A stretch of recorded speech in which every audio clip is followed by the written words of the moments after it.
Right, here we go. I'm back. I'm trying to do another picture. Just reaching out for my cuppa. Coffee, can't work without coffee.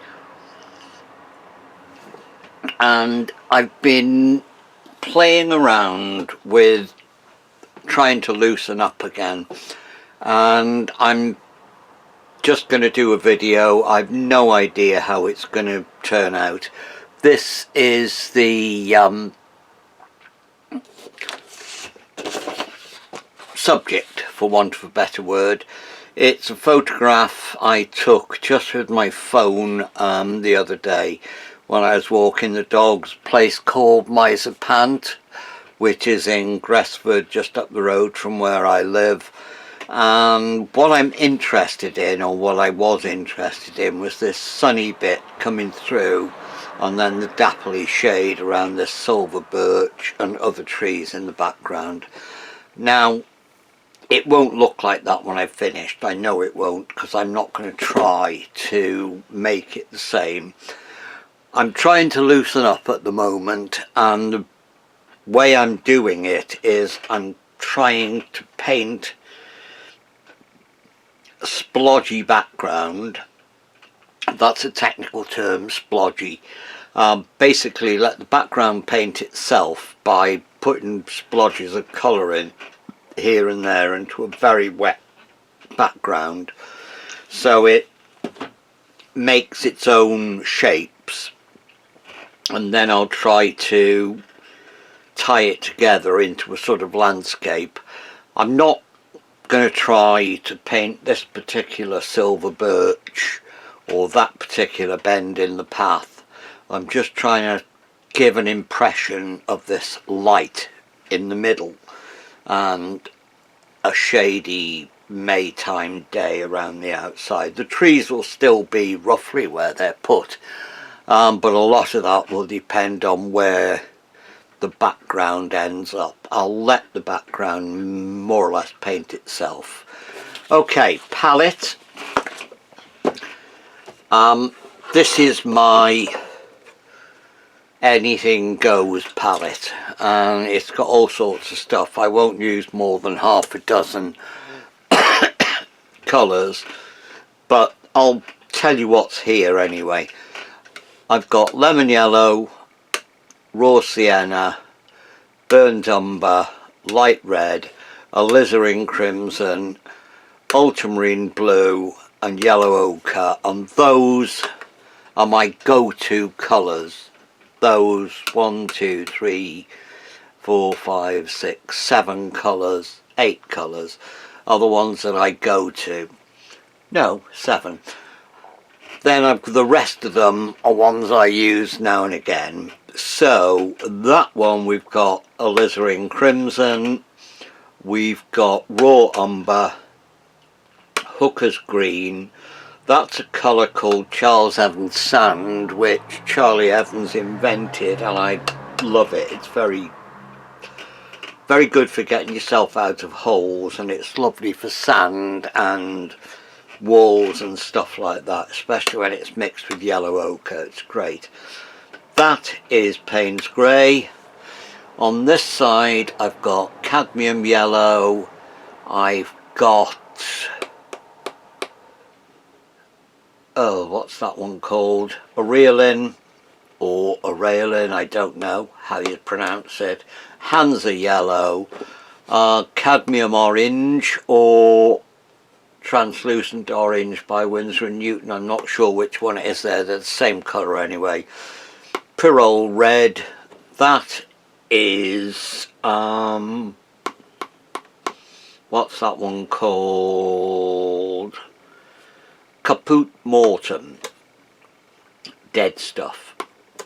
Don't know why it's called that, but it's a lovely colour. It's sort of purpley brown I use occasionally. That is cobalt violet. That is cerulean blue. That is Windsor blue or intense blue or Tharlow blue. They're all the same colour. It's that greeny blue colour. sap green, cobalt blue, and that is something or other gold, which I can never remember. It's an absolutely beautiful colour. I will use very little on this side of the palette. Basically I'll be using that lot there, which is my go-to watercolour palette. I may add hints of these pure colours. Basically I use a few primaries, and most of my palette is taken up with earth colours.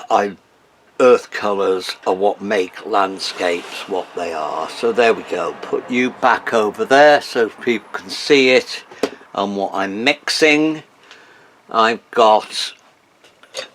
using mainly these brushes, which are my jet set. My jet set are those. They're squirrel hair and pretend sable mixes. You can't get them anymore. They were a wonderful company, but I use those a lot. I've also got some squirrel hairs and 2 squirrel mops, a large one and a small one, and that one I've started using quite a bit.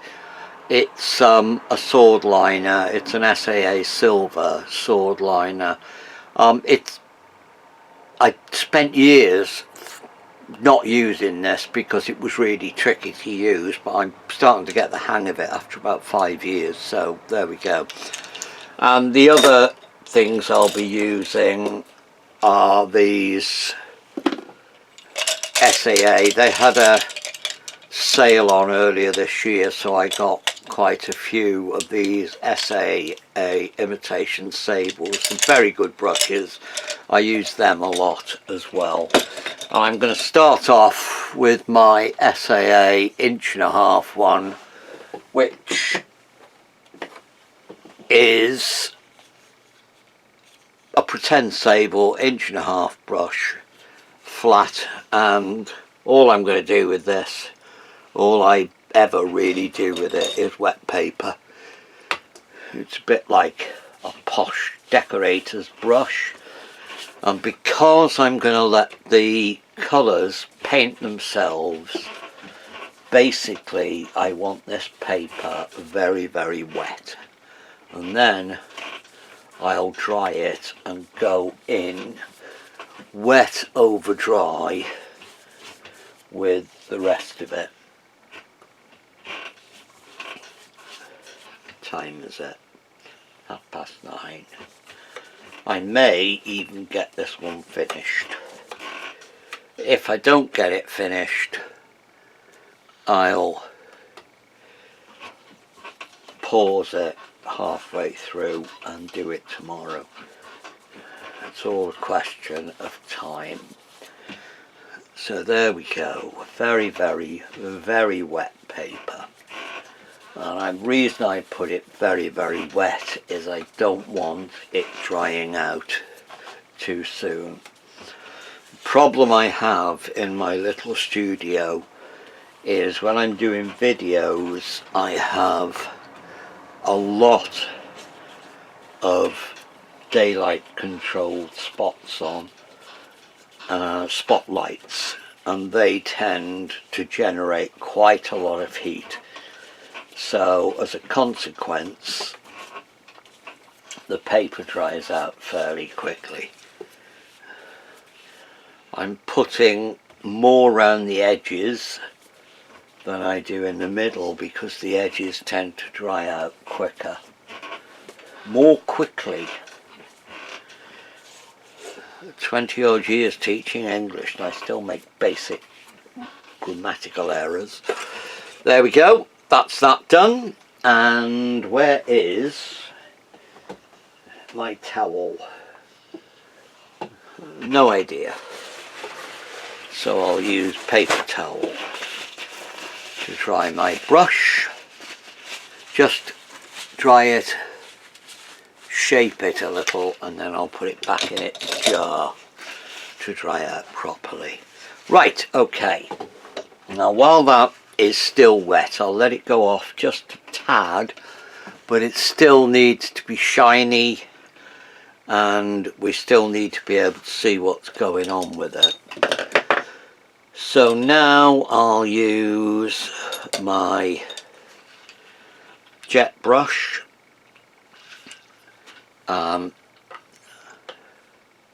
You can still get similar brushes. The SAA do them, several other places do them. But they are not, I can't remember who made these. Look, see if I'm, Stratford and York, I've remembered. They went out of business. These are arguably the best brushes ever made. But they went out of business years ago. I don't know why. But they really do make wonderful brushes. I've had these for 20 years and they're perfect still. Right, okay. Right, let me have a look at this. I want that bit in the middle to stay fairly white. I'll put just a hint of blue. I'll use this cerulean blue very, very gently in the middle. The board, by the way, is at a very slight angle, so paint will run down.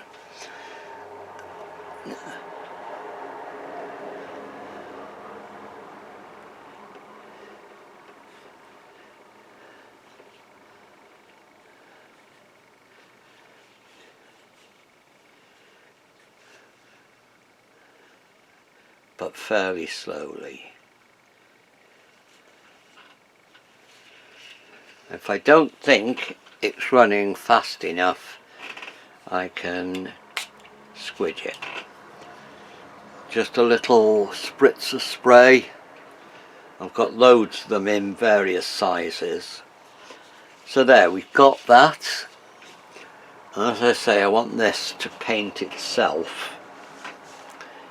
So I'm going to start off with some lemon yellow.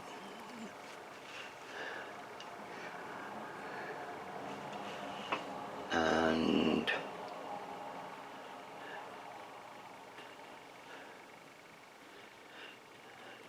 I'm going to be letting the paint mix itself on the paper.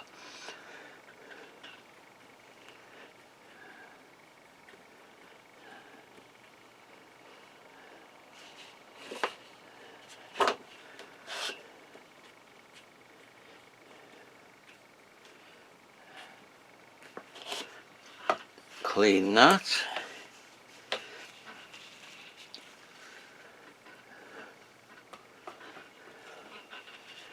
Into that I'm going to put some ultramarine blue,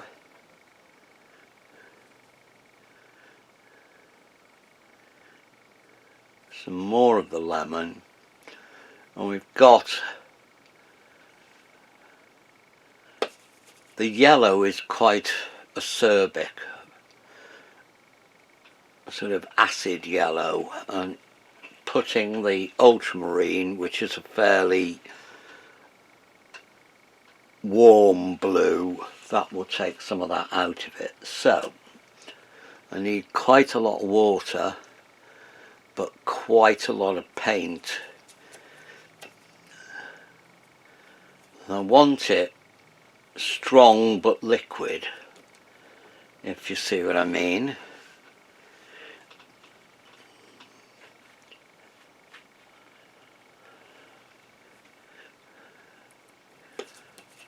If it's too thick,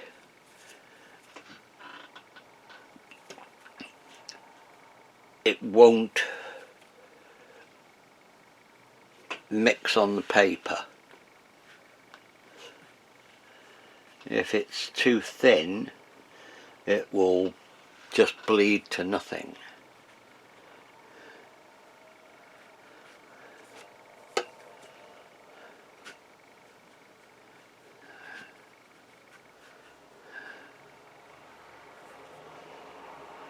Remember, at the moment I'm not in the least bit interested in painting a proper picture.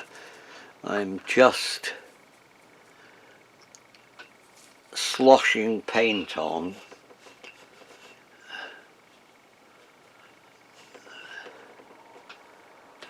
to get a multicoloured underpainting that I can just lay stuff on top of.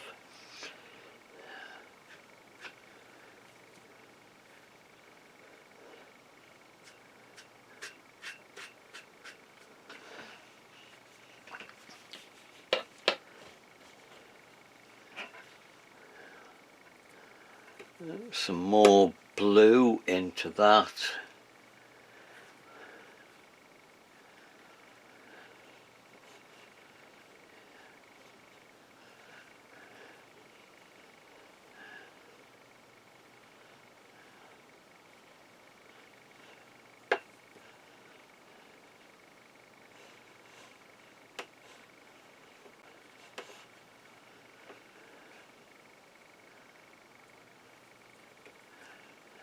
Darker and darker all the time.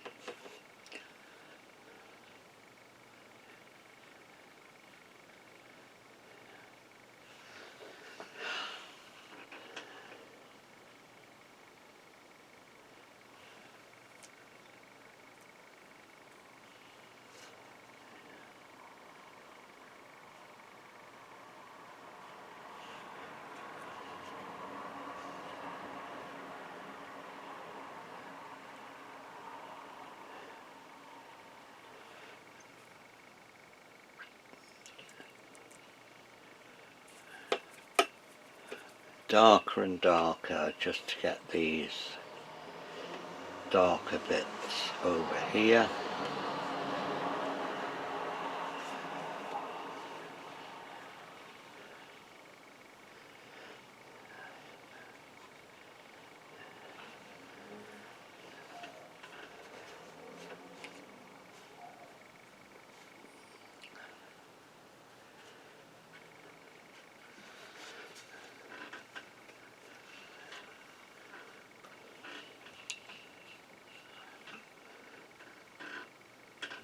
I should have left a yellower bit there, so I'll mix another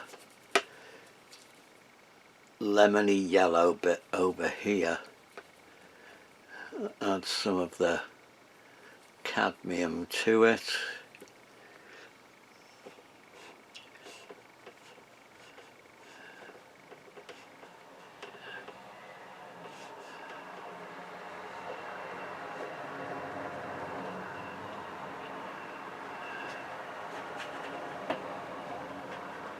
Cadmium is a warmer colour, so it will bring stuff further forward.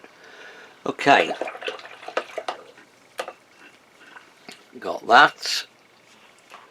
Now I'm going to use, put that one away, I'm going to use this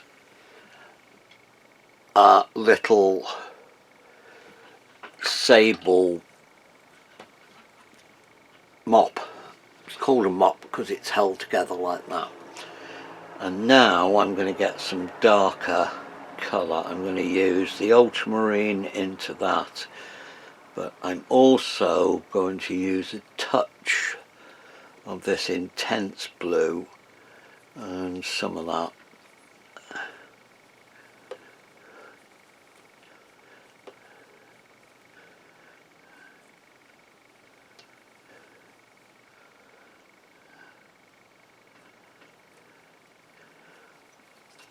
And into that I'm going to use a touch of Hooker's. Hooker's green is a very versatile colour, but never, ever, ever use it on its own. It looks like something chemically. Now into this I need some dark bits, and I'm using this because it's got a smaller brush, a smaller tip.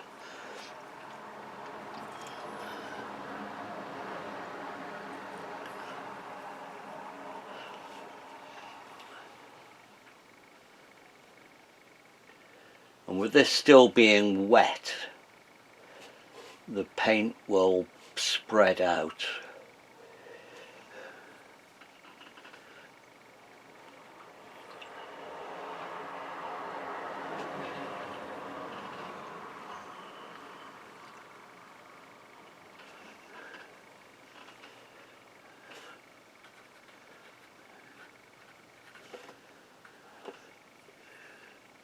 And I want the sort of happenstance effect that you get by letting the paint make its own shapes.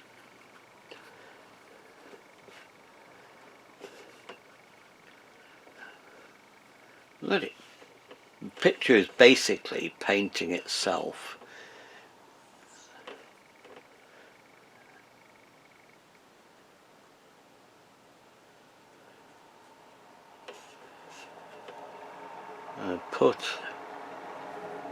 I'll do some more of that.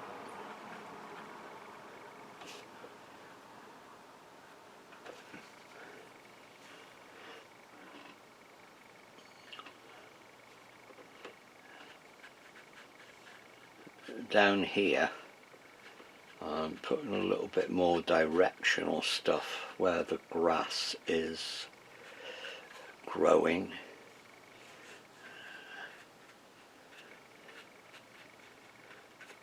And there's a very, very dark bit, which is actually, if you can see it, there's a bank going up there. And to make that, as well as the blue and the green, I'm going to put some burnt umber into it.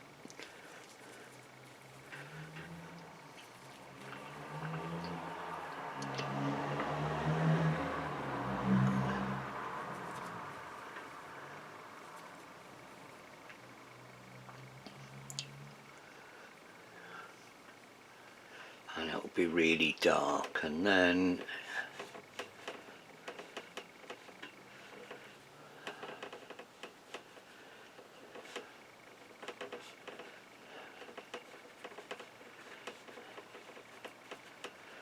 I don't want any solid masses in this background. I don't want any hard lines. The hard lines will come in later when I come to put the trees and stuff in.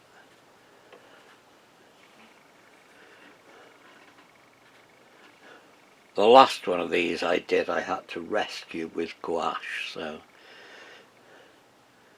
nothing's a write-off in art. I keep on saying to people it's only a piece of paper and it's got two sides, so if you cut this one up you can always use the other side. And as several of my friends keep telling me, there's also the fact that you can rip it up and use it for collages as well, which is something I don't do often enough, but you get very interesting effects, especially when you do stuff like this and it dries and you've got very interesting colours stuff.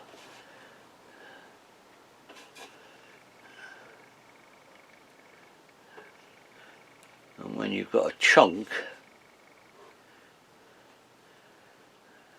of this stuff with really weird blotchy shapes on, if you get some of those chopped up they can look really good.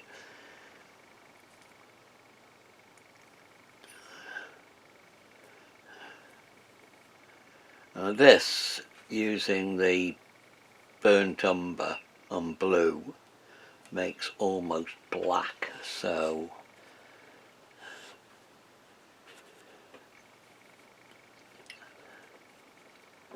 I read in watercolour I never use tube black, I always mix darks. In gouache I do occasionally, but not often.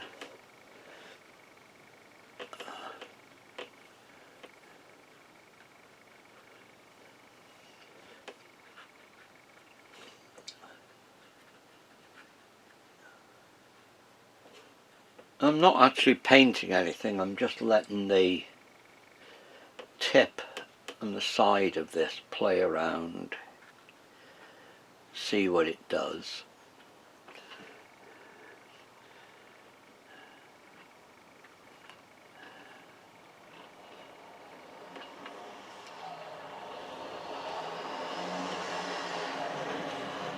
Trying to leave a fairly straight line here, which is going to be the silver birch tree. If I don't paint stuff onto it, I may be able to use the paper for the light of it.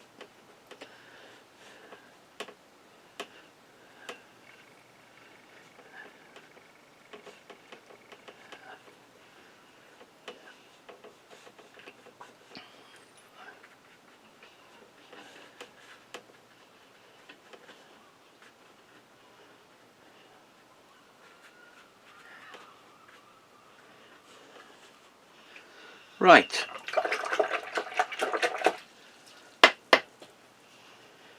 in here we've got a path, and dry that brush.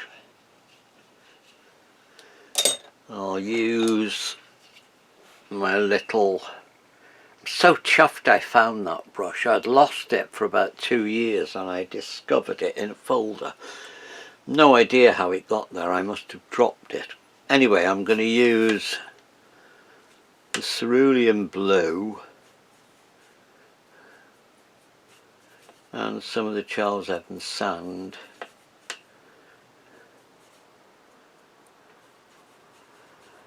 There's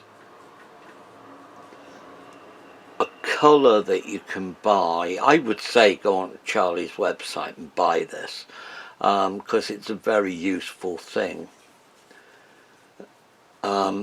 But if you don't, you can get something similar which is called sandstone. It doesn't have the same opacity as Charlie's colour, but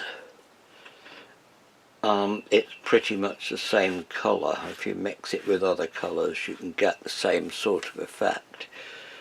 But I do love this because it has a certain length of opacity to it which is interesting when you paint it.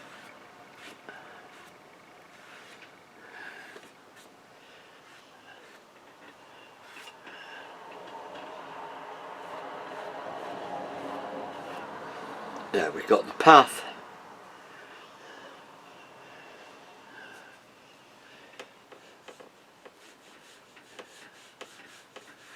A bit of the corner.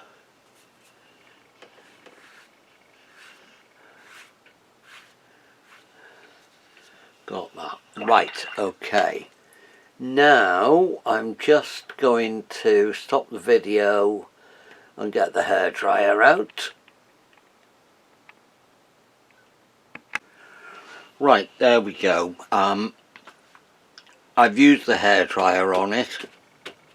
It's not bone dry, but it is more or less dry. It would have been better to leave it dry for a few hours and then just, well, not a few hours, half an hour or so, and then come back to it. But I'm very late starting tonight, so rather than do that, I've cut corners and used the hairdryer because it's a lot quicker. If I hadn't used the hairdryer, I'll just see if I can zoom in a bit on some of these and then get back where I was.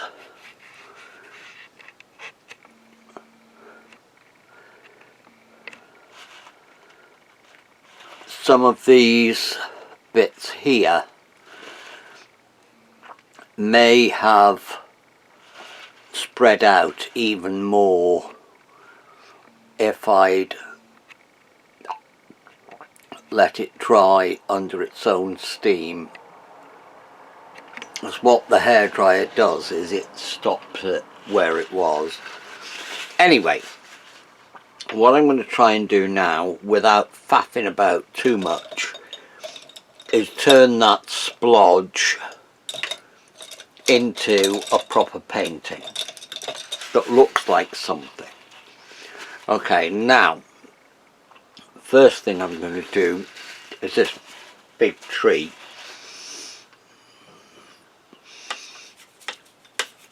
Using this grey colour, the blue and the Charlie sand.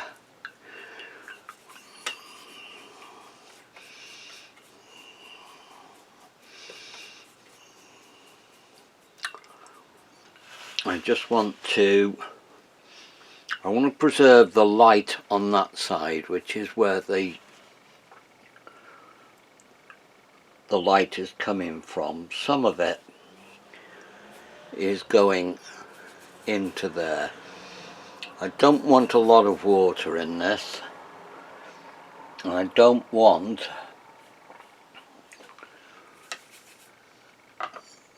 if I put too much water in, I'll reactivate the stuff underneath, and I don't want to do that. If I don't put enough water in, it will lose its opacity. And I want to lay this on top of the colours underneath.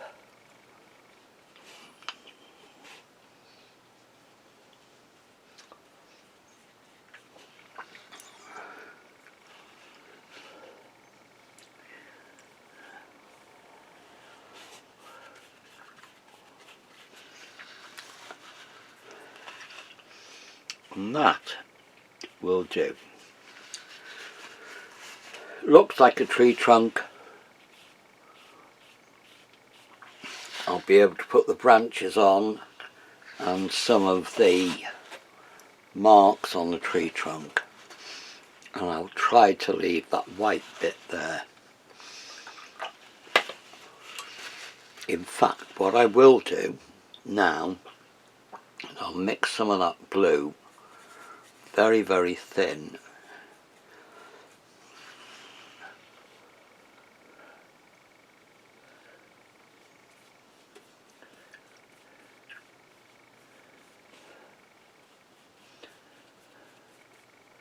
And leave that as a sort of sky with the white bit there.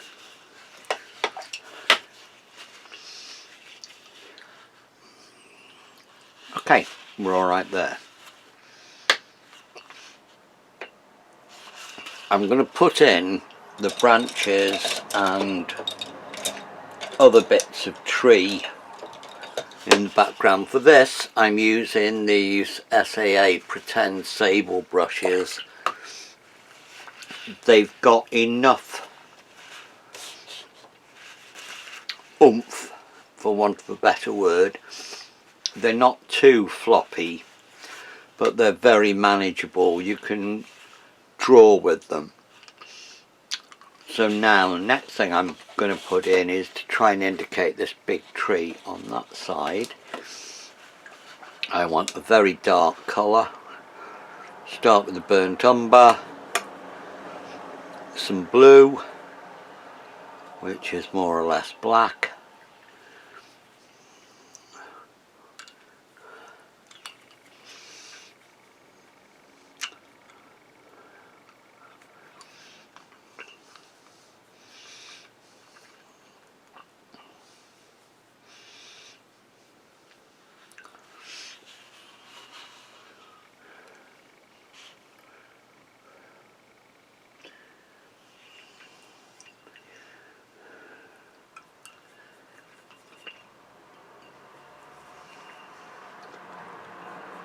I need it to be liquid enough to fill the brush, but not too liquid so that it reactivates the paint underneath.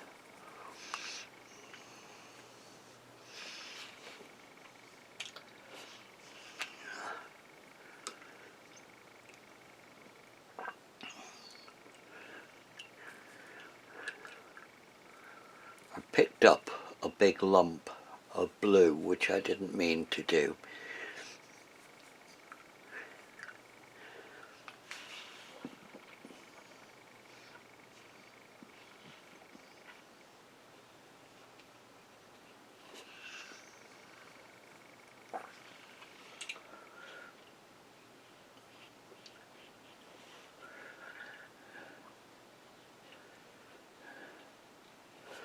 Can't remember if I said or not, this is a number 6 brush.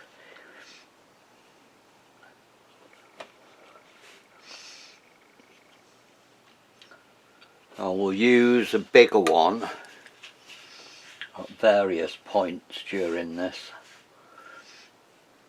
but I'm using this one because you can draw with it quite easily.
On this I'm going to use some of that colour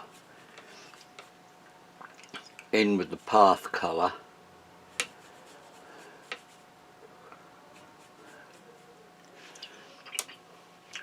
just to put a hint of shadow down that side.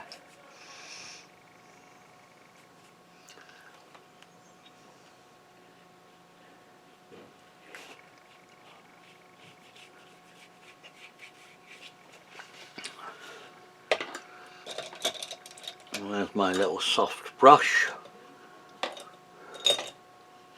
There. Just a clean damp brush. That's some of the dark.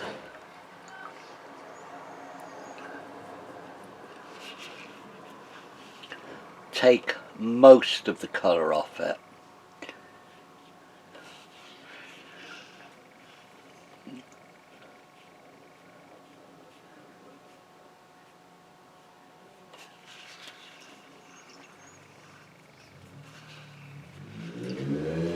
Actually, I'm going to use some of that dark colour just to put a line down that side.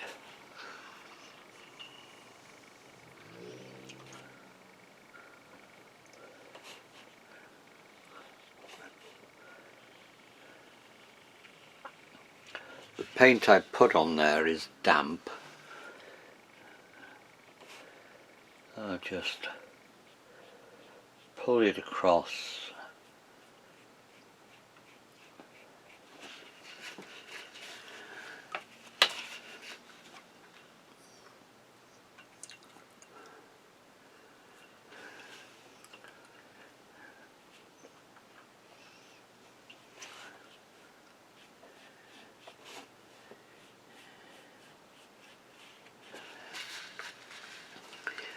So there's enough dark in there now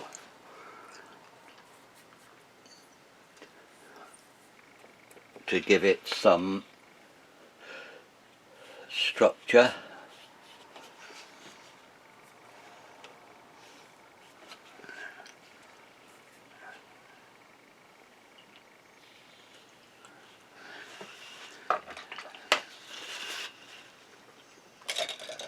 I use my bigger brush, my number 10,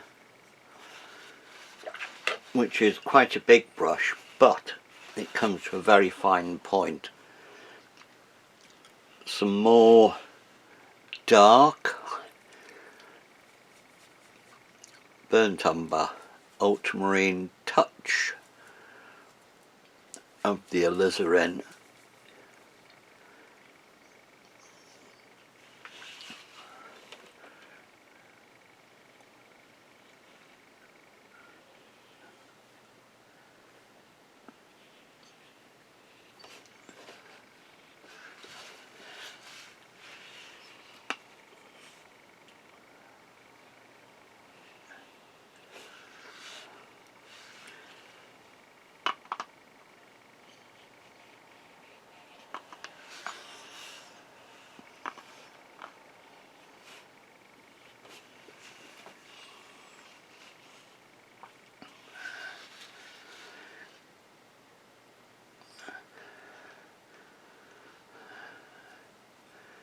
Just put a touch of Payne's grey into that to really darken it, just to get these sort of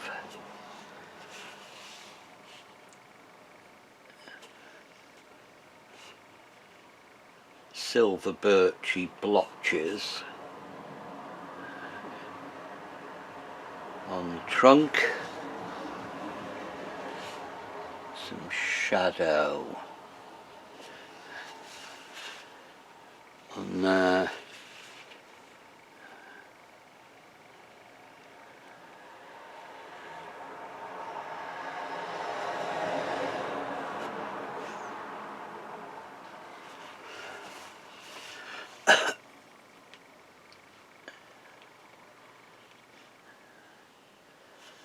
These big brushes, big rounds, can come to superb points. They're really versatile brushes. Put some on this side, add some grey so it's not so dark.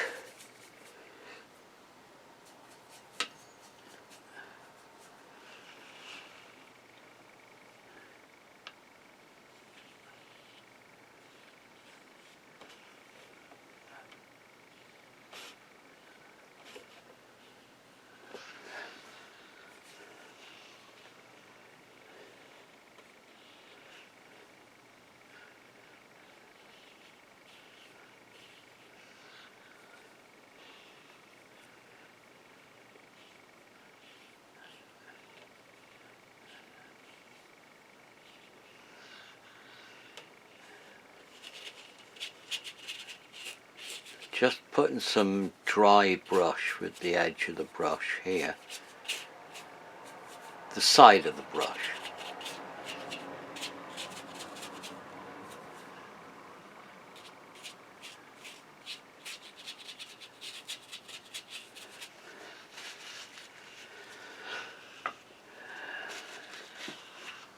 Now I want to put some really dark brushes, leaf bits. Still use the number 10. Into that dark colour I'm mixing a lot of Hooker's green.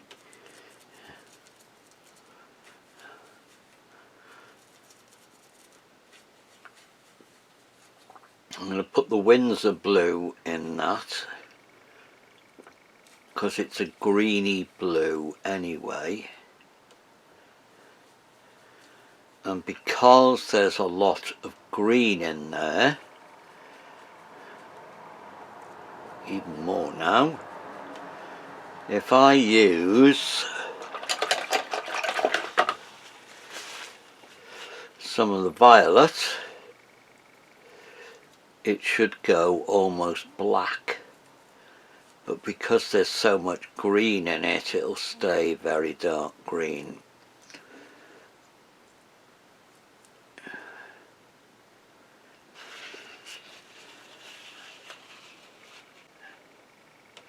And this, I'm looking at these shapes here where the leaves come round, and I'm just using this big brush and I'm just going to put splodges of leaves.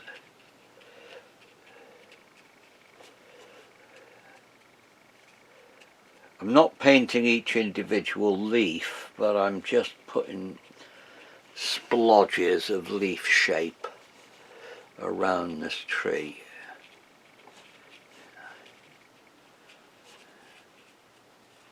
I don't want to cover all the light colour.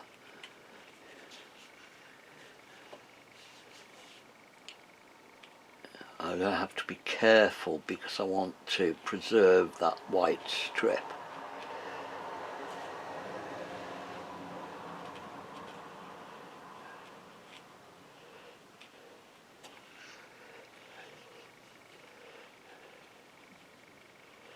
And that needs to be darker than any of that dark colour there.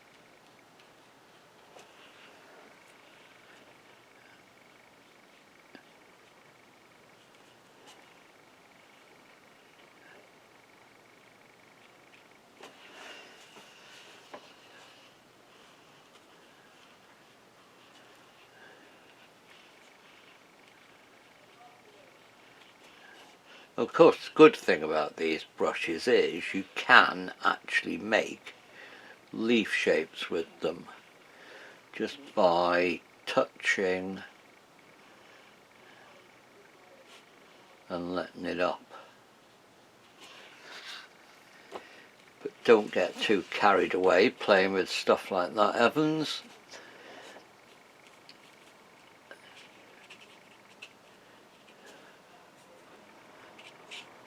Because you're supposed to be keeping it nice and loose, very abstracty.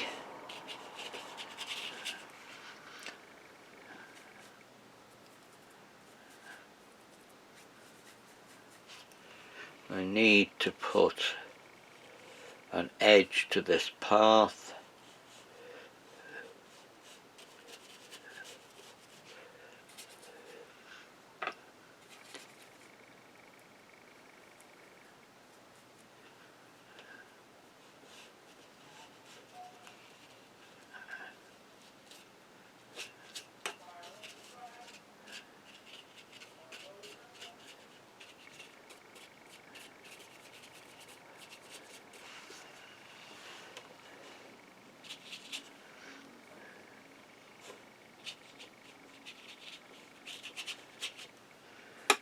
Some dark bits of foliage here, just using the edge of the brush almost dry. You get the grain of the paper showing through. If you're using this sort of technique, I'm afraid you do have to use good paper, otherwise it will fall apart. This is Arche, or Arches if you don't want to be posh, £140 rough. I always use rough paper because I've got dogs.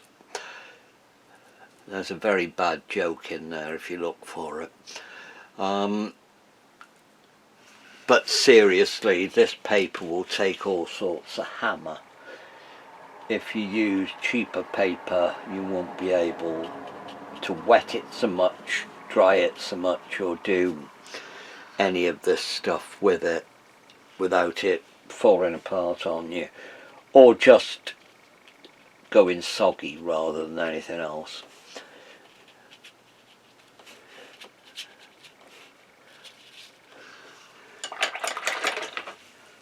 Want some not quite so dark green. Use the yellow ochre. Haven't used any yellow ochre yet. And into the yellow ochre I'll put some Hooker's green, which gives one of Charles Evans's favourite mixes. I never used to use prepared greens or ready mixed greens until I started following and getting to know Charlie Evans, and it saves a lot of time. Don't use any of your mixed greens as straight from the tube because they all look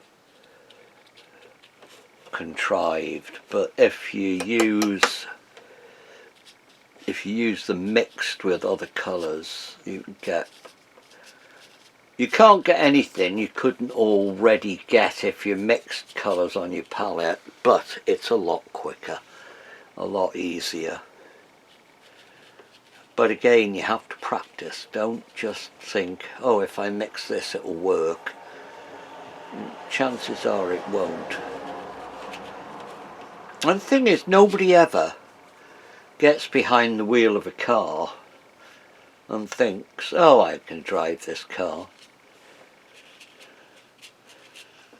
And yet people sit down and think you can paint a picture without learning, which is garbage.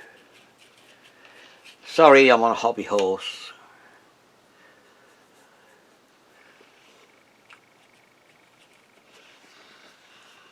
Painting is a skill that you learn by practice. And nobody is born able to paint. Everybody has to learn, and nobody can't learn. Because I've said it millions of times, and I will say it millions of times again, every single Victorian lady of a certain class learned how to paint in watercolours and came up with reasonable results. So if you say, I can't do that, rubbish, you can. You just need to learn.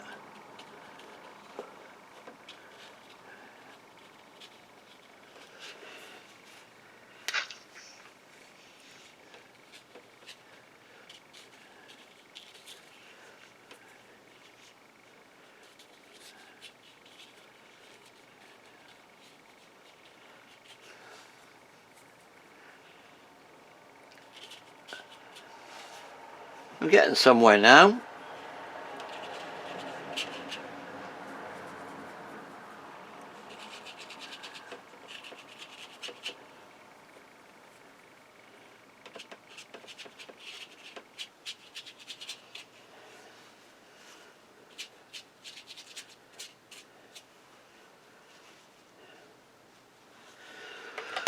Okay, we've got that. I want to put these really dark greens in now. I'll use that dark colour. Add some alizarin.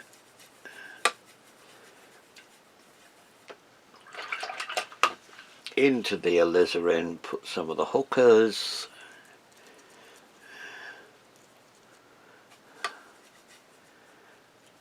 Bit of blue. Ultramarine.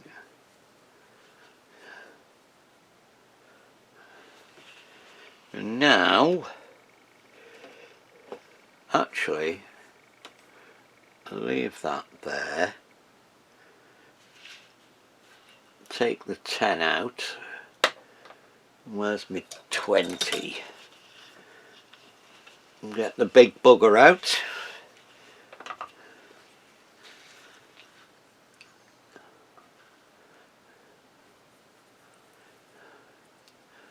I'm getting this one out because it really stops you fiddling.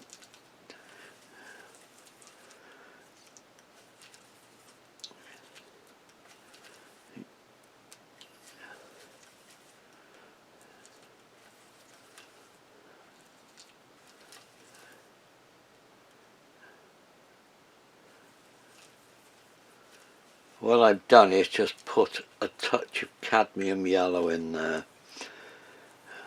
because I had too much blue.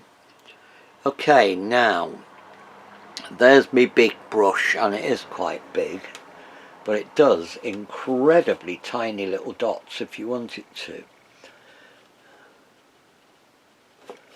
But it holds a huge amount of paint, so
now even though this is a huge brush, I can put in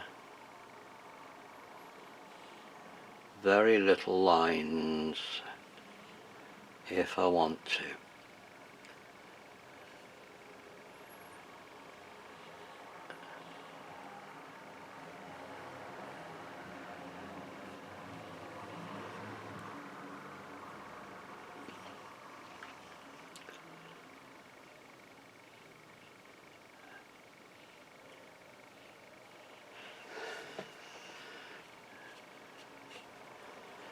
And down here we've got some of the darkest bits around the base of this tree.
Now, down there,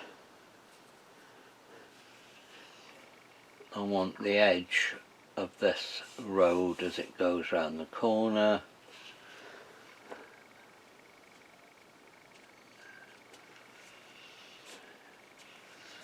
Do that.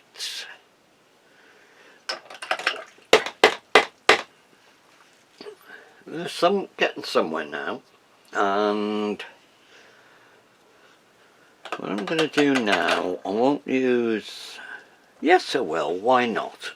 I'll be brave. I shall use this and I'll mix, get rid of that.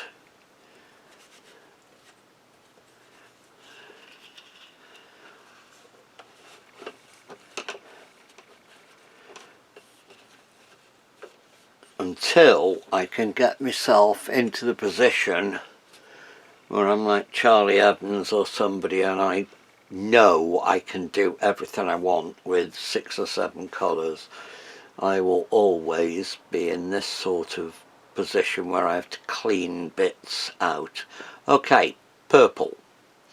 I can mix purple, but it's boring. Okay, purple and green. which makes black.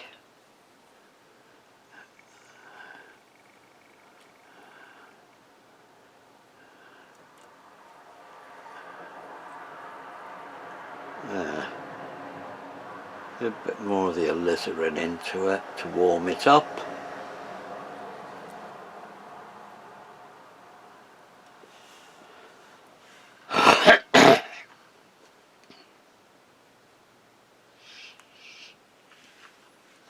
What I want to do here is shadows. Basically,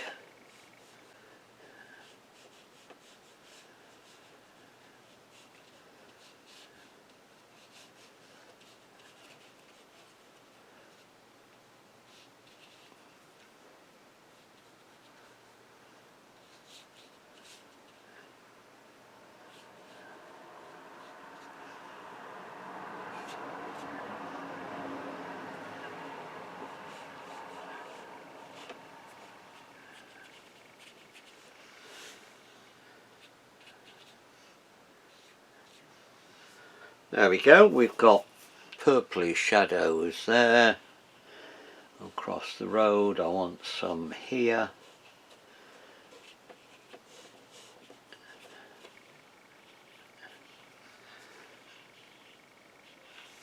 Now, just to finish it off,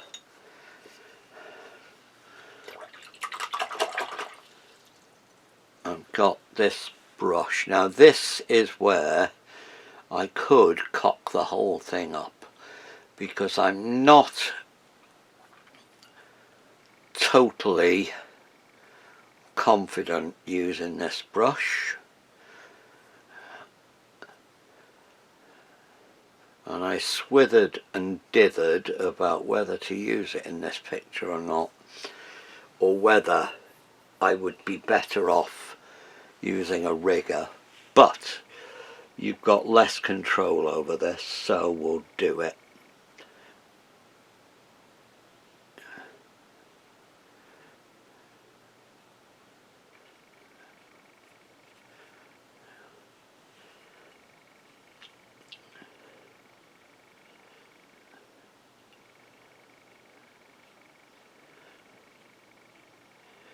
It's quite scary, because if you put too much pressure on it, it gets to be that thick instead of that thick.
Right, I am definitely going to leave it there.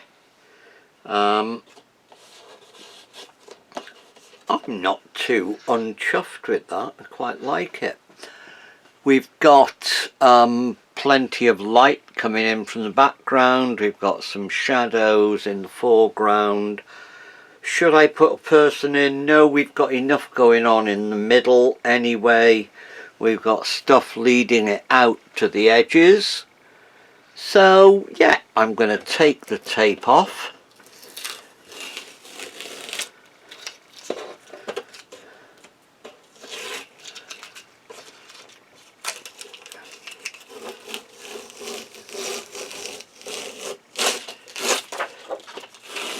There goes the reference pick.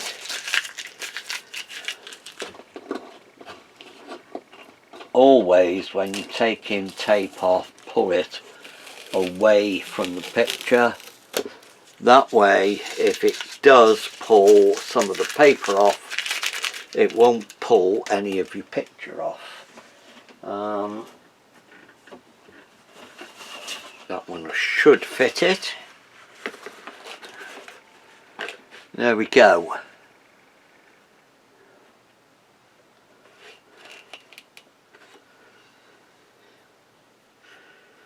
Yeah. Happily dappily or whatever. But it's what I tried. Yeah, it's what I was trying to do when I first started. So I'm not, as I say, I'm quite chuffed with that one. I'll take a proper picture of it and I will put this up on YouTube. Okay, thank you very much.